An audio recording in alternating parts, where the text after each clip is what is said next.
Right now, I'm challenging myself to see if I can make 128 Regulation H teams that are each different from one another over the course of 128 days. Why 128, you might ask? At the end of the 128 days, we're going to do something special where we battle every team against each other in a single elimination bracket to see which team emerges on top. There will be some competitively strong teams, there will be some gimmick teams, and there will be some probably a good number of goofs and gaffs in there, so if you want to follow through to the end, subscribe so that you can keep up with each day. But without further ado, let's move on to day 31. Alright everybody, welcome back to another video, and in today's video we are going to be going over a trans rights team.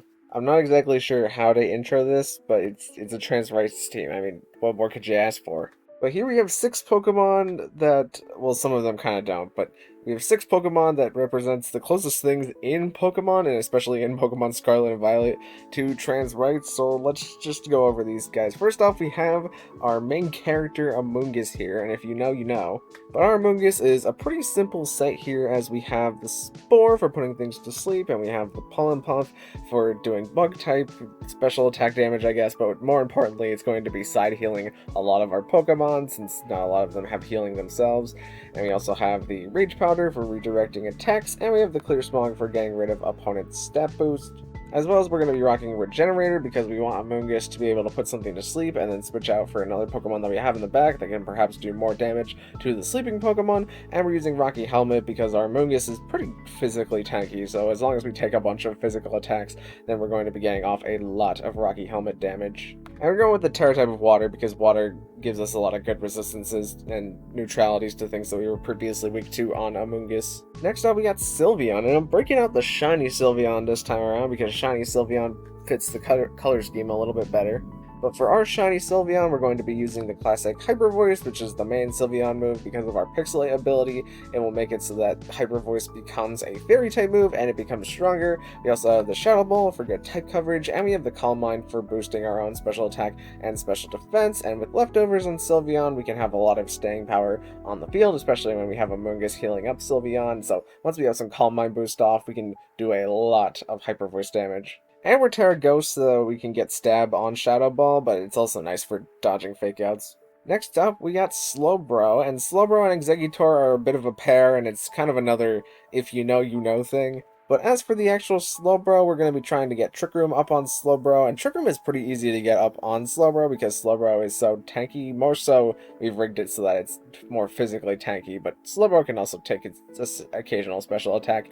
And with the Oblivious ability, we do not have the ability to be taunted, and with the Covert Cloak, we don't have the ability to be faked out, so Slowbro is a pretty safe Trick Room get up. We also have the Skill Swap on Slowbro for Pokemon like Dondozo that are unaware. We can take their unaware, and then we're unaware to their stat boost, which is a bit of a change up, but also Skill Swap for moving abilities around on this team is kind of neat, because there's this one strategy that I did kind of want to try to get off that I wasn't really able to, where we Skill Swap Sylveon's Pixelate onto Electrode, and then Electrode goes for the Fairy Explosion.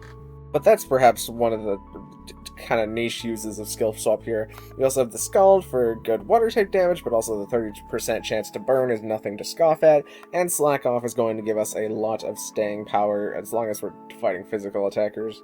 Next up, we got Exeggutor, and Exeggutor is serving a pretty similar role to Slowbro here in the fact that we're going to pretty much be using it for Trick Room.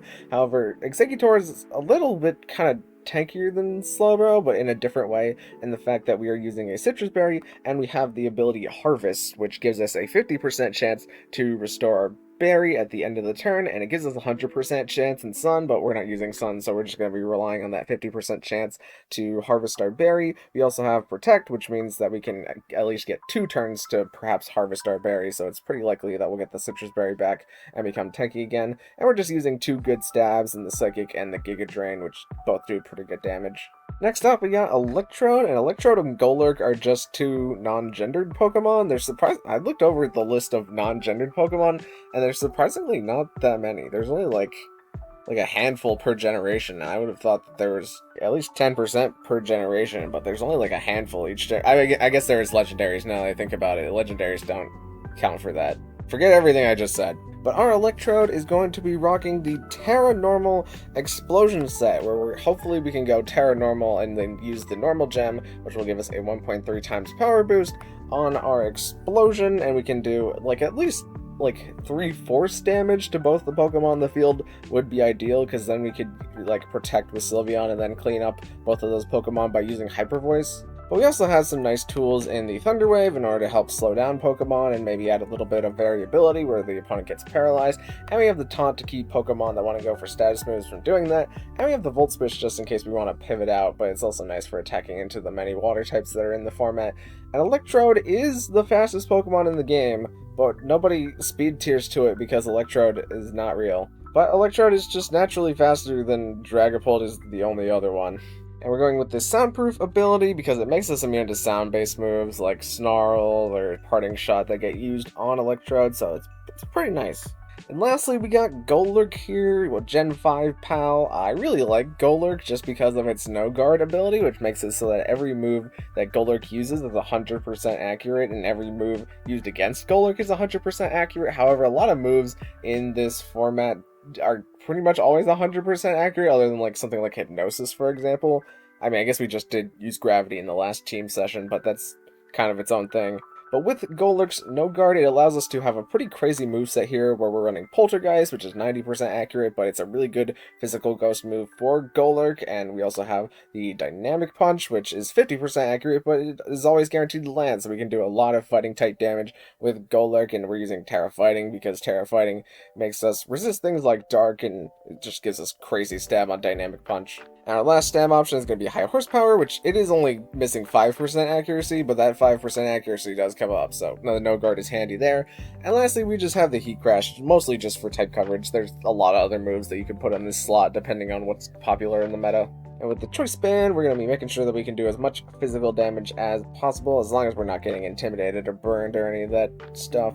But yeah, that's the basis of the team. Let's get into some battles. Okay, so this first battle I had was a battle against a Slaking team, where they have also the Toedscruel, which likes to have its ability changed so that way you can use Spore super fast. And they're using just Grafaiai in order to change Slaking's ability. No Wheezing here. So I just started to lead Amoonguss and Sylveon, because I feel like Sylveon does good into a lot of these Pokemon except for Grafaiai because it's poison. They lead Incineroar here, and they decide to turn 1 protect Grafaiai for whatever reason, but that allows me to Calm Mind with Sylveon, and they U-turn into Amoonguss, and they take some Rocky Helmet damage on the way out, as Toedscruel now gets to enter the field, and I try to put to sleep Grafaiai, but Sylveon's going to protect this turn, and they taunt into Amoonguss, which means Amoonguss doesn't get the Spore, and they fire off their own Spore with Toedscruel, and they change Toedscruel's ability to Regenerator, but they also change Grafaiai's ability to Regenerator, but Hyper Voice is doing pretty good damage to both, and we're doing Pollen Puff just so we can do a little additional damage there. But now that Spore is going to come out to Sylveon, Sylveon's being hampered a little bit, and the Grafaiai has Poison Jab, and that does a lot of damage to us. As I just Pollen Puff into Incineroar, and I just decided to use Amoonguss to redirect damage here for a little bit, hoping that Incineroar isn't going to go for Flare Blitz into us, and it seems to work, because Incineroar decides to U-turn out again for whatever reason, so we're just spamming the Rage Powder, hopefully trying to get Sylveon to wake up, but Toedscruel goes for their own Rage Powder here, I guess, as Grafaiai has now taken so much Rocky Helmet damage from the Poison Jabs that whenever Sylveon wakes up, and I think it wakes up this turn, finally Grafaiai taunts, but Sylveon wakes up this turn, and now it's able to Hyper Voice into Grafaiai and get rid of it, which means that Toedscruel is going to be stuck with Mycelium Mite for the rest of the game. And they didn't even show me what their 4th Pokemon was, they just decided to quit there. But this game is probably an example of why you want to bring Slaking in games like this, even though we have a Ghost type, I guess, is why they didn't bring Slaking. I mean, they might have still brought it, it's just they let Grafaiai go down so easily for whatever reason. Up next, we have a little bit of Trick Room, but mostly just a lot of offensive pieces in the Hydreigon, the Palafin, and the Arcanine that can really shake up the field here. And so we decided to lead Electrode and Exeggutor, because I kind of wanted to get up the Trick Room, even though they had Trick Room pieces, and they decided to swap out Palafin immediately, and I decided to do the Gambit where we Terrestrialize Electrode and then go for the Explosion, and it doesn't affect Golurk, but this is a rock type, and we've been intimidated now, so it doesn't do much damage into the Amoonguss either. Their Amoonguss is also named Transrite, so, you know, if you know, you know. And they Flare Blitz Amoonguss, which takes it out, but they ended up taking a lot of recoil damage from both Rocky Helmet and the Flare Blitz, as now we get to bring in Exeggutor, and Exeggutor lives the Flare Blitz, which I was not expecting, but we get to live that, which is nice. As Hydreigon goes for the Focus Energy, and Exeggutor gets to set up the Trick Room, so now we're in a really good spot. And we harvested our berry and ate it immediately with Exeggutor, so we have a bunch more health. They Clear Smog Exeggutor to try and deal damage to it, and we Giga Drain them for some pretty good neutral damage. But the big thing here is that Golurk wakes up and gets to just Dynamic Punch right into Hydreigon, and that is going to one-hit KO it. As now they bring in the Palafin, and they're going to double Protect here for whatever reason, perhaps just trying to stall out Trick Room, but I don't think that they can KO Golurk here in a single Jet Punch. So Exeggutor gets a free turn to harvest while they're protecting, and we're grass type, so we ignore the Ridge Powder, which means we get to Giga Drain Palafin, and Dynamic Punch is going to take down the Amoonguss, and they Wave Crash Golurk, because that's at least a good way to take it out. But now it is Exeggutor versus Palafin, and we have one turn of Trick Room left, which they could stall out with the Protect, but Exeggutor can definitely take whatever this Palafin can throw out. We have a battle against a pretty offensive Dragapult team, but we have an Electrode, so Electrode's just going to be faster than Dragapult, which Dragapult's not used to being outsped by things. And they lead Dragapult Grimmsnarl, and we led Electrode Sylveon, so a really good lead for us, as Dragapult goes Terra Fire in order to resist the Fairy, but we missed the Thunder Wave turn 1, as Dragapult gets off a free Dragon Dance there, which super sucks, as Grimmsnarl gets up the Light Screen now, and Dragapult gets off another Dragon Dance, which we could have taunted it with if we landed the Thunder Wave the first time, but Hyper Whisk does good damage, and we at least crit the Dragapult, but the Dragapult's also Citrus Berry, which is kind of crazy in my opinion. We're going to protect with Sylveon this turn, as they go for Phantom Force and the Iron Head into Amoonguss, and King Gambit takes Rocky Helmet damage there, and we flinched, and that extra sucks, because I had spored into King Gambit hoping that they would Phantom Force so that I could redirect and then Shadow Ball into Dragapult this turn pretty safely. But they Phantom Force, and we just get taken out there, as Shadow Ball is not able to pick up KO into Dragapult. And now Sylveon is forced to take the Iron Head from King Gambit, and they Sucker Punch Golurk for pretty much all his health, and Dragon Darts is going to take out the Golurk. As Electrode lives, but we go for the Thunder Wave just because we didn't really have an out at this point, now that we've gotten kind of unlucky, and we missed the Volt Switch because the Dragapult's just going to kill us with Phantom Force. Not quite sure why they didn't just go for Darts there, but they didn't, but we got pretty unlucky there. I feel like we had a pretty good chance of winning this game if we had just not, landed the Para turn 1 on the Dragapult, because that would have taken the Dragapult out of the game pretty much immediately. And it would have been less likely to click Phantom Force in the thing, since it would take 2 turns, and it's pretty likely that I would get, probably 50-50 chance whether or not I would get paralyzed during the Phantom Force turns. So, yeah, was it homophobic for Dragapult to dodge that Thunder Wave? That's not what I'm saying, but I mean, some people would probably say it. Next up, we have a pretty much rain team here, but they also have the Milotic Slavebly, which I wasn't thinking about at the start, but I should have been thinking about since we literally had this team last episode, but they immediately go for the Gravity, and they Terra Dark their Milotic here, which I tried to taunt them, but they immediately get to Hypnosis into Amoonguss, which is kind of putting us in a bit of a rough state. But I taunted into Milotic, but it just went for the Muddy Water. But Electro takes it pretty well, and Amoonguss actually gets to wake up first turn, which means that we get a free Volt Switch into Pelipper next turn in order to take it out, which I will gladly take. And we get to swap into Exeggutor here, super nice to resist the Muddy Water.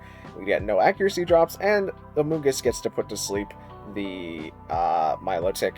And Archaludon goes for the Electro Shot into Amoonguss for whatever reason, perhaps just wanting to get special attack boost, and I Giga Drain into the Milotic, and I see that that's not doing anything, so we're just going to put Archaludon to sleep, and trust that Sylveon is going to be able to win this game for us.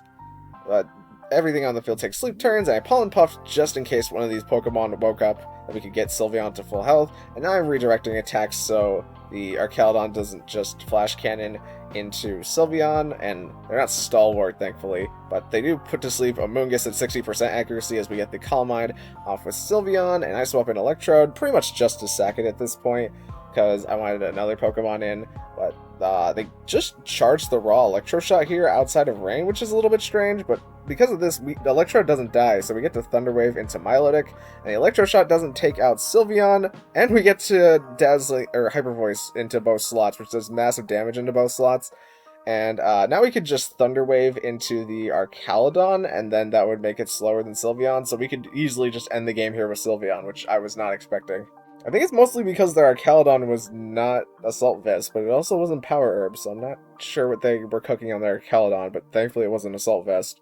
And lastly, we have a game against a pretty wide variety of Mons. The most notable thing that they have is the Skeledirge, which can pretty much cook all of the Pokemon that we have on this team, except for Electrode, because Electrode is soundproof, which I don't think it comes up during the game, but I realized that after the fact. But let's just let this one go off. They start King Gambit and Incineroar, and we started Slowbro and Electrode, and I think what I should have done here is I should have just used the Volt Switch with Electrode and then Terra Watered Slowbro so that we could get up the Trick Room so that I could use Golurk better in the back. But that's not what happened here. They fake out into Electrode, which is fine, but they full on Kowtow Cleave into Slowbro, and I didn't even think about tearing into water here. And I tried to go for the Skull Bird into King Gambit, and of course we don't get it because it's only a 30% chance as they Sucker Punch. And yeah, I kind of regret not just going for the Trick Room here, as Incineroar Parting Shots, which we would have had another shot to get off the Trick Room there since they were Sucker Punching. But we bring in Golurk here just so Golurk can do raw damage things. And King Gambit should be slower than Golurk right now, so we just full on get to Dynamic Punch into King Gambit, which is awesome. As they bring in Skeledirge, and we're Choice Band, so we have to swap Golurk out. And we get to Volt Switch into Skeledirge in order to bring Golurk back in. And they go for the Snarl, and the Snarl is going to lower both of our special attacks, and it's going to activate Throat Spray on Skeledirge. And this is where I do something real dumb, because I decided to Terra Fighting, and we Rage Powder, but we can't Rage Powder the Grass type, and they do crit us there, which is a little annoying, and Torch Song is going to take out a Moongus. But I tried Poltergeisting into Skeledirge, but it doesn't have its item because it's Throat Spray, so I think we could have won this game if... it would be hard since the Skeledirge is always going to Torch Song into a Moongus here. And the Poltergeist doesn't do enough damage into Rillaboom, but we would have had to lock the high horsepower in order to defeat Skeledirge, and then had to do some crazy swap things. Probably to swap, like... The crazy swaps that I would have had to make would have been, like, on that one turn where we had a Moongus in, we would have to swap in Electrode, and then hope that Skeledirge decided to attack into a Moongus, which is pretty likely. So the Soundproof would have made it so that we're soundproof against the Torch Song, which means that Electrode would live the turn, and then we can high horsepower into Skeledirge, and we would live the Rillaboom attack with Golurk, and then we would hope for a Paraturn on Rillaboom, as hopefully Electrode could just Volt Switch into Incineroar, and then Amoonguss would come back in with probably a little bit more health because it's Regenerator, and we could just high horsepower the Incineroar after getting Golurk out. And you know what, I just realized that this explanation is way too complicated. It probably doesn't work out somewhere along the line that I've already been explaining. But, I mean, we lose the game, but I feel like we had the pieces to win the game. I just did something really dumb. That's the TLDR right there. Alright, well, that was the Trans Rights team. Again, if you don't get all the references in the team, it would probably take me too long to explain each and every one of them, but if you can figure it out, then it's probably more rewarding that way.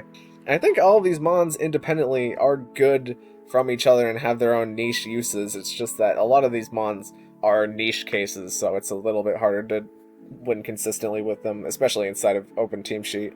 But thank you guys so much for watching. If you liked it, maybe consider leaving a like on the video, and even consider subscribing, because both of those things would help me out an absolute ton, and I will see you in the next one. Thank you.